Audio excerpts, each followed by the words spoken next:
Hey, good morning guys. I'm the Tech Prepper. Just wanted to take you with me on my morning setup for my activations. It's about 4 o'clock in the morning, and what I like to do the night before is lay out all the gear that I'm going to carry on my person. So I've got my base layers, kind of all my outerwear, and then everything I carry on my body. The night before, I actually go ahead and create these checklists for myself. They're actually pre-laminated.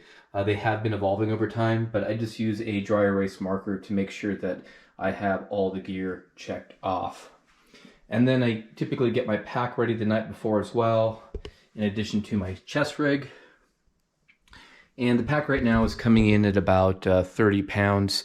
I'm carrying full HF gear today, larger battery, and going QRO, so high power. I'm bringing the Yaesu FT891, and then I have a couple of mission objectives. Today I also want to experiment with solar, so I'm bringing the power film, the 20-watt panel, and the Buddipole Power Mini.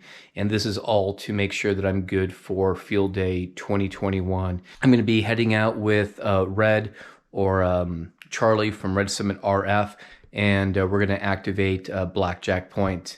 All right, guys, I'm going to get dressed and hop in the Jeep, and we'll continue this this kind of journey together this morning. Hey there, guys. It's about 5:45. Charlie just sent me a message, and he asked if I have access to a mobile rig in the car, and I do. That's the Kenwood D710GA. Sorry about the lighting. It's really early in the morning, and I'm going to see if I can get him here on 2-meter simplex. NJ7 Victor, this is KT1 RUN. Do you copy, Charlie? This is Gaston.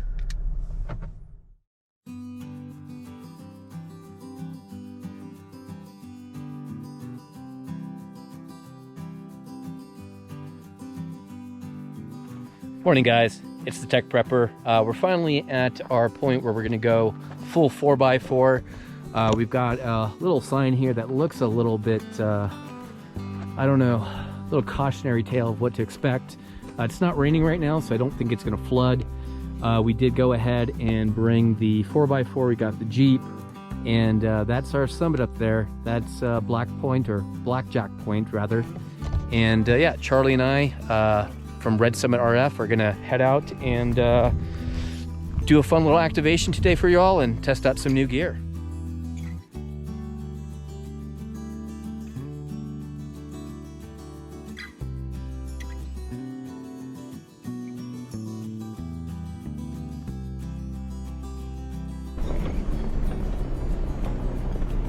That's my partner in crime, Charlie. Yeah. All right, guys, so we just parked, and we're going to see if we can hop on the local 2-meter frequency where the SOTA guys hang out, and just let them know it's going to be about a 45-minute climb up, and probably another half hour to set up, so maybe an hour and 15 minutes. This is KT1 RUN with NJ7 Victor. We are at Blackjack Point parked, and we think we've got a 45-minute ascent and then maybe 30 minutes of setup time. Does anybody copy? Well, that's a no. We are getting APRS. I'll put a picture of the map with our APRS beacons, but I assumed with 50 watts we might be able to be heard on 2 meters, but maybe no one's listening right now. See you guys up there. All right, guys, so we just made it to the summit of Blackjack Point. It wasn't a very difficult hike at all. It was just about half a mile, a little bit of bushwhacking, but the easiest bushwhacking I've done in the Sonoran Desert since I've started SOTA. And when I first saw this, Charlie pointed out this barbed wire fence. I said, you know, I don't want to go through another barbed wire fence, but they were kind enough to end the post here right on the northern edge of the mountaintop here. So didn't have to crawl under like last time, which is always a good thing. All right, guys, so I'm going to go ahead and set up. Today's goals are mostly to test out some new gear, some solar. Obviously, I do want to get on 20 meters to make some SSB contacts. I want to try spotting myself again with APRS to SOTA. It's always one of the tools that doesn't require a whole lot of infrastructure, and I just want to make sure that I'm practice with that skill set. I got my QRO station set up. Took quite a bit of time. I'm trying to spot myself with APRS to SOTA, not having a whole lot of luck, so I may have to have Charlie spot me. All right, guys, so I'm trying to get on 2 meter simplex. We have a local frequency here in Arizona. It's 144.410, and it seems like there's a lot of chatter there. I'm going to see if I can break through and get these guys to spot me. NJ70. Underneath you. John, was that you or is that somebody else in there that might need the frequency? WA7JTM. Go ahead. NJ70. Yeah, just go ahead, Gaston, one more time. This is NJ70. This is Kilo Tango 1 Romeo Uniform November. Can you guys spot me? I'm on 14.303 single sideband. Did you catch that? Anybody out there? NJ70. Yes, I'm picking you up a little bit. All right, he says spot on 14.303, please. Sideband 14.303. Can anybody spot him? That is Kilo Tango 1 RUN, Romeo Uniform November. If you could get a spot out there, he'd appreciate it. NJ7B. Now that I found my pin, give it to me again, Charlie. Frequency 14.303, and call sign is Kilo Tango 1 Romeo Uniform November. NJ7B. Okay, give me a peek. It's going to be Alpha, what is it, Alpha Whiskey 039, I think? Roger, roger. Oh, the one you're on. Okay, I'll do it in 7 AMA. And that guy is 5 and 9. All right, Gaston, if you heard, he came back to you on as a 5 and 9. Sounds good. W7 ARA QSL? Negative. November 7 Alpha Mexico Alpha. QSL N7A MA, you're 5'9". QSL 5'9". 73 is all spot you now. 73, thank you, sir. Okay, guys, frequency's clear. NJ7B. CQ, this is Kilo Tango 1 Romeo Uniform November, calling CQ for summits on the air. KT1 RUN, November Delta 0 Charlie.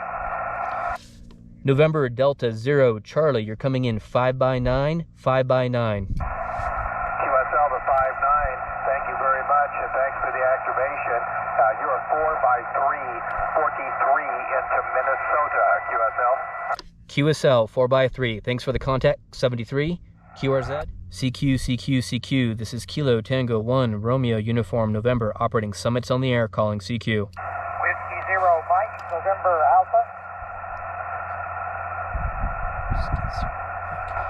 Whiskey 0 Mike, can you go ahead with your call one more time? Roger, Whiskey 0 Mike, November Alpha. Whiskey 0 Mike, November Alpha. 257 Kansas, 67 Kansas. QSL Whiskey 0 Mike November Alpha, you're coming in 5x9 into Arizona. 5'9", thanks a lot, Head 73. We need one more station to activate this peak. Let's try one more time. CQ SOTA, this is Kilo Tango 1 Romeo Uniform November, calling CQ SOTA. Alpha Bravo 7, November Kilo. Alpha Bravo 7 station, go ahead with your call. You're coming in 5'9 into Arizona. QSL got the 5'9 Arizona. It's Alpha Bravo 7, November Kilo. You're also 5'9 Arizona. QSL Alpha Bravo 7 November Kilo 73. Thanks for the contact. 73. Happy New Year. All right, we got our 4 contacts for today. Quebec 7 X-ray. Station ending in X-ray. Go with your call again, please. Whiskey Quebec 7 X-ray. Whiskey Quebec 7 X-ray. You're coming in 5x9 into Arizona. You 5 and 9 in Phoenix. Which park are you in? Over. We're in the Tonto National Forest, just north of Cave Creek by about 15 miles. The designator for the peak is Whiskey 7 Alpha Stroke Alpha Whiskey 039. It's a Blackjack Point. QSL? Yeah, QSL. Good signal here. 73, good luck. Happy New Year. 73, Happy New Year to you as well. QRZ? 5x9, QSL? QSL, you're 5757, or thank you. Happy New Year. 73, Happy New Year. CQ, CQ, CQ. This is Kilo Tango 1, Romeo Uniform November, operating Summits on the air. Last call. CQ, CQ, CQ for Summits on the air. Whiskey 0, Echo Romeo India. Whiskey 0, Echo Romeo India. You are 5959 QSL. QSL, thank you for the 59. You are 5757 into Kansas. Thanks a lot, 73, and Happy New Year. 73, Happy New Year. Thanks for the contact. All right, guys, so I made about 7 or 8 contacts, so I did activate this peak. Now it's time for my next experiment. I've got the PowerFilm 20-watt folding panel, and I just want to see with the Arizona sun out here in January how much power we can actually get for free. All right, just in case I mangle the footage, which is always likely and happens most of the time, let's take another shot of the station. So I've got the Trackology table. It's a nice little compact table. I'll link below if you guys are interested. I've got the Yaesu FT891. This is the first time I've taken this rig out, so it's a bit heavier than the 817. I've got the Buddipole Power Mini, and I have it connected to a 12 amp hour Bioino battery. And then I got the 20 watt PowerFilm folding panels. Right now I'm getting about 500 milliamps out, so not great, especially with the QRO rig I'm running, but it's working. And you can actually see how many rocks there are in this area. In terms of feed line, I've got RG316. This was sent to me from George from Pactena, so as always, George, thank you. And then I've got the Pactena Mini end-fed half-wave antenna, and I cut it for 20 meters. And guys, this a lot of rock up here was very difficult to stake out and guy out my dipole. Unfortunately, I wasn't able to get the line out as far as I wanted it, and I'm actually getting a lot of NVIS, or near vertical incident skywave. All right, let's try that one more time. So I've made a lot of local contacts today on HF, which typically never happens to me, and I suspect that it's because of my sort of NVIS configuration today. So I've got the 6 meter SOTA beams carbon mast up, so it's up about 18 feet, and then I've got the 20 meter 26 gauge wire cut for the Pactena Mini end-fed half-wave. Well guys, this was a successful activation. I was skeptical at first. I learned a few things. Number one, I was not able to spot myself with APRS to SOTA. That typically works for me. We don't have cell coverage out there, so I was not able to spot myself with SOTA goats. Fortunate for me, I'm here with Red Summit RF. I'm here with Charlie, and he has a 2 meter Yagi, so he was actually able to get our local Phoenix guys to hop on the computer and spot me, and I was able to make 8 or 9 contacts that way. Ran into another issue this morning with my handheld when I was trying to spot myself. The battery seemed to just like crap out on me. I'm not sure what happened. Luckily, I always bring a second battery, so that worked. Didn't do me much use. But I was able to make 1 contact on 2 meters, which was something I was not planning on doing today. The other thing I want to show you guys, I'm running QRP here. This is the Yaesu FT891, and I ran up to 35 watts today. I ran between 10 and 35 watts. And then I decided for the first time to bring the Buddipole Power Mini with me. And since I'm running more power on the Yaesu, I brought the larger 12 amp hour battery. I usually bring a 4.5 amp hour battery. And I'm going to read some stats off here. I don't know if it'll come up on camera. So the uptime on the Buddipole, it has been 1.3 hours. I've generated I'm generating about 7.3 to 7.4 watts of solar. And in terms of battery use, I've used 1.48 amp hours, which isn't too bad. And I'm actually generating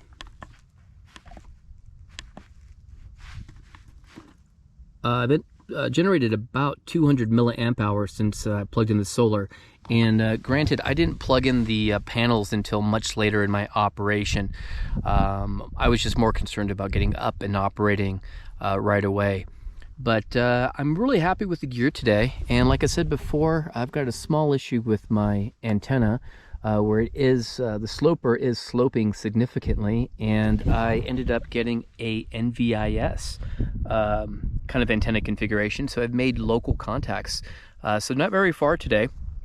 Mostly Arizona area, which is where I'm located. So lots of fun. So I encourage anybody who is into backpacking, or even if you're an amateur radio operator, take a look at coming out and doing some summits, because field day doesn't have to be twice a year. Although that's a lot of fun. I find that you have to overcome many challenges when you are just out in the field. I mean, I'm sitting on a really uncomfortable spot. I wasn't able to get the antenna in the position I wanted. I had APRS fail on me. I finally was able to get somebody else to spot for me for the first time. So having a bunch of different exercises that you put yourself through is a great way to make sure that your MCOM plan actually is working the way you think it is. All right, guys, I'm the Tech Prepper. Be strong, be safe, and be prepared. Oh, and one more thing. I have to give a big shout out to Charlie. He goes by Red. He's got a great channel called Red Summit RF, and he took the time to meet me halfway, and then we took the Jeep up here, and I really appreciate him showing me the ropes. So actually, I'm going to go over and head over there, and let's see what he's up to. All right, guys, so I came over to check out to see how Charlie's doing, and he's got some, like an interesting setup here that I haven't seen before. And I noticed that he has his pole, or his mast, tethered to a tree here, and he actually was able to get his station up about 3 times faster than I did. I was trying to guide out. So Charlie, why don't you tell us a little bit about kind of your setup and maybe some pro tips you have for the SOTA operators out there? Sure, yeah. Well, this fishing pole, first of all, is longer than a lot of people use, but I like how sturdy it is, so I use this one, and you know, the extra length doesn't really bother me most of the times. It gets caught in trees every once in a while. But this is just a century plant that is pretty not very stable, really. But just took these guy wires that I get at Home Depot. You can get them. I think these two cost me about, I don't know, $7-8. And so yeah, I just attach this to a tree or to, you know, a century plant or whatever. Just tie it down with the guys, and then I'll have it down here like this, and I'll just snap the antenna to it. In fact, let me pull it down. I'll show you. I have like a what do you call it, a carabiner right here. Just gonna get caught on that, but get that off. Oh, all right. That's one way to do it, right? So when I'm deploying, I just take the antenna, and I have like a little keychain ring at the end of my tip. Oh, that's a good idea. And then I just have a carabiner. So once I get the mast tied to something, then I'll just snap the carabiner in. I don't use this first section. It's just too narrow and it tips over, but then I just go like that, and I just run it up the whole way. And then once I'm done running it up, then I just tie the ends down and we're good to go. Gotcha. And then you've got a dipole and an inverted V configuration. Yeah. What bands is this capable of operating on? So this is the higher frequency bands that I'm using. I have for this one. So the full length is going to be 40 meters. I have it tuned to 7.033. And then the next link is going to be 30 meters actually. It's 10.112 is what I have that tuned to. And then 20 meters at 14.060, and then I have 17 meters, 18.090, and I have 15 meters, and I have 12 meters, and I have 10 meters. Oh wow. There's all these links up here all the way. And so they're all resonant at the, I guess you'd call it the water hole frequencies, where SOTA ops or portable ops hang out and know we're we're usually hanging out and doing our SOTA thing. Gotcha. So, and then when you go up or down from where you're tuned, it's still pretty good usually. Okay, very good. In fact, I've even though this is tuned on 20 meters to 14.0, 60, I was on 14.298, the high end of the sideband frequency, and was still able to make contacts there. So Gotcha. So I'm still a bit new to this myself. So when you want to switch bands, do you physically need to disconnect? Yes. And shorten the length? Yeah, so what I do is, if I can reach them from here, then I'll just walk over here to this link. I do the same on both sides. So this is for 20, so the full length I said is 40. So if I want to go to 20 meters, or sorry, 30 meters, then I just undo that, and you can actually see I have it marked as 30 meters there. Oh, fantastic. And then I'll unlink that other link, and then that's it. I'm good to go. Resonant, no tuner or anything. Up on these higher ones, what I'll do, I can either just lower down the mast and then put it back up once I've unlinked or linked the poles, or sometimes I just have a snap down here at the end. So when I tie down, it's an easy untie. So if you see right here, another way to do it is with this snap. All I got to do is just kind of unsnap that, and then it lets it down there. Gotcha. To where I can reach it, and then when I'm done, I just bring this back up here and snap it. That way I don't have to keep tying and retying. All right. Well, there you have it, guys. That's some pro tips from Charlie. He's from Red Summit RF. Check out his channel. I'll put it down below. And if you can, you know, the SOTA community is super welcoming. You know, the YouTube bunch is real great. So send us your questions, put down in the comments. And Charlie, what's the best way to get a hold of you, or where do you want people to... I think Twitter's my most active account, NJ7V_. So just check me out at Twitter at NJ7V_. All right, cool. All right, guys. Well, big thanks to Charlie again, and thanks for tagging along. As always, I'm the Tech Prepper. Be strong, be safe, and be prepared.